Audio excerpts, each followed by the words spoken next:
When we think of the book of Isaiah, our minds usually jump to, what, a couple of famous verses, right?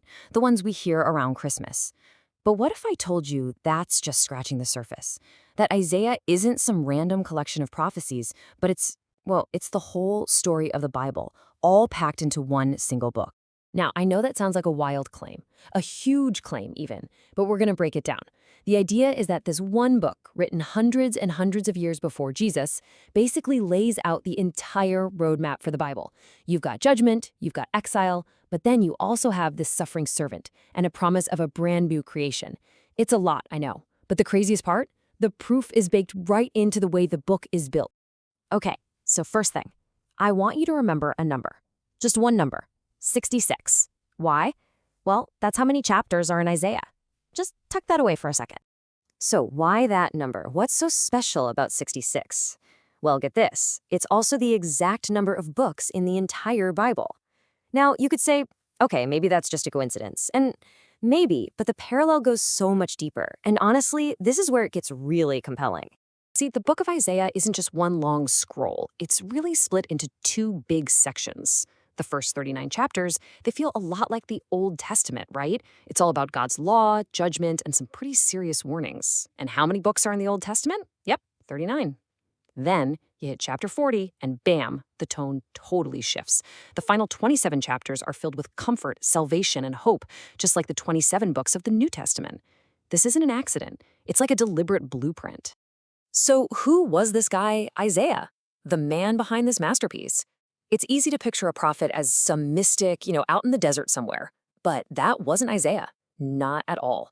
He was right in the middle of everything, a top advisor to kings, dealing with the messy, high-stakes politics of a super dangerous time.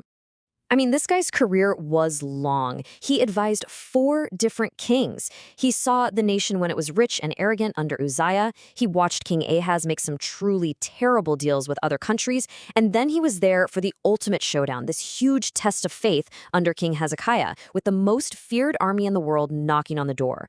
He saw how power worked from the inside out, and that's what made his message so radical. Look, to really get Isaiah, you have to get the map. His home, the kingdom of Judah, was this tiny little country, and it was stuck, caught in a vice, really. To the northeast, you had the Assyrian Empire. Think of them as a brutal, unstoppable war machine. They were known for being absolutely ruthless. And then to the southwest, you had Egypt, ancient, powerful, always tempting you with an alliance. For Isaiah, politics wasn't some academic debate. It was literally about survival. So one day, right after King Uzziah died, Isaiah has this experience that just changes everything for him. He's in the temple, and he has a vision of God. And listen, this wasn't some warm, fuzzy moment. It was terrifying. He sees God's absolute holiness, and he just feels completely unworthy, totally undone. His first words aren't, hallelujah. They're, woe is me. I'm ruined. And that encounter, that raw moment, is why he keeps calling God by this very specific name, the Holy One of Israel. And that vision of God's holiness, it gave him his one core message. And it was a message that completely clashed with all the smart political advice of the time.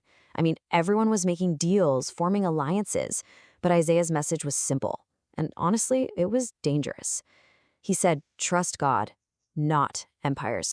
So Judah basically had 2 options. Option A, the political solution. Make a deal with a superpower like Egypt. Get their army to protect you. It's the sensible thing to do, right? But then there was Isaiah's option B. Trust God. Only God. He basically laughed at the other options. He said Egypt was like a broken reed. If you lean on it, it'll just splinter and stab you. And that terrifying Assyrian army, Isaiah said they were nothing more than a rod of my anger, just a tool God was using. Imagine saying that to the king. Well, that message was about to face the ultimate test, because the Assyrian army, all 185,000 of them, shows up and surrounds Jerusalem. The city is completely sealed off. No one in, no one out. Food's gonna run out, and the enemy is right there at the walls, literally shouting insults, making fun of them for trusting their God. And King Hezekiah, he listens to Isaiah. He doesn't send out a diplomat to cut a deal. He goes to the temple and prays. And then that night, something unbelievable happens. Without a single soldier from Judah even drawing a sword, the entire Assyrian army just collapses. When the sun came up, 185,000 enemy soldiers were dead. Now, for a long, long time, people just said, come on, that's a nice story, a legend. But here's the thing. Modern archaeology tells a different story. Archaeologists have found massive Assyrian graves right outside Jerusalem. And when they examine the bodies, no signs of battle wounds. But maybe the biggest piece of evidence is what's missing. The Assyrians wrote down everything. They bragged about all their victories. But when it comes to the siege of Jerusalem, they're completely silent. It's like it never happened. History itself seems to back up the prophecy. Okay, so after that happens, Isaiah's credibility is through the roof, right? He's been proven right in the most dramatic way possible. And so he pivots. He starts to talk about this deeper mystery, this puzzle that it seems even he didn't have the full answer to. He starts describing two very different figures, a king and a servant. So on one hand, you get these prophecies about a glorious, triumphant king. A child is going to be born who will be the Prince of Peace. He's going to rule forever. It's amazing stuff. But then, in the same book, he describes this other guy, a suffering servant. And this guy is despised, rejected by everyone. He's executed like a common criminal. And get this, he's crushed for the sins of other people, not his own. And that right there is the central puzzle of the entire book. How can these two be the same person? How can you be a victorious, eternal king and also be a rejected, executed servant? It just doesn't make sense. It feels like a total contradiction. The answer to this riddle doesn't show up for hundreds of years. It happens at Jesus' baptism. Remember that scene? A voice from heaven speaks. And what does it say? It actually quotes Isaiah, both parts. The voice says, "This is my beloved son." That's the kingly language. And then it says, "In whom I am well pleased." And that's the language used to describe the servant. In that one sentence, God the Father solves the riddle. The king and the servant are the same person. Okay, so what? Why are we talking about this ancient book? Why does Isaiah still matter?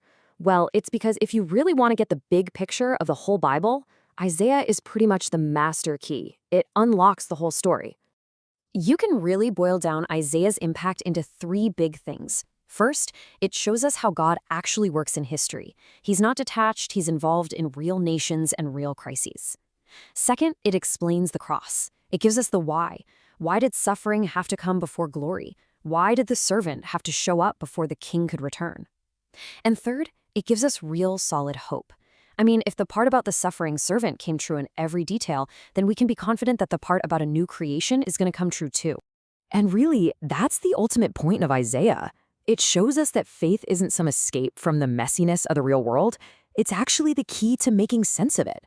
It's about seeing that behind all the headlines, behind the rise and fall of empires, there's a holy God whose plan is moving forward, and that his king had to first come as a servant.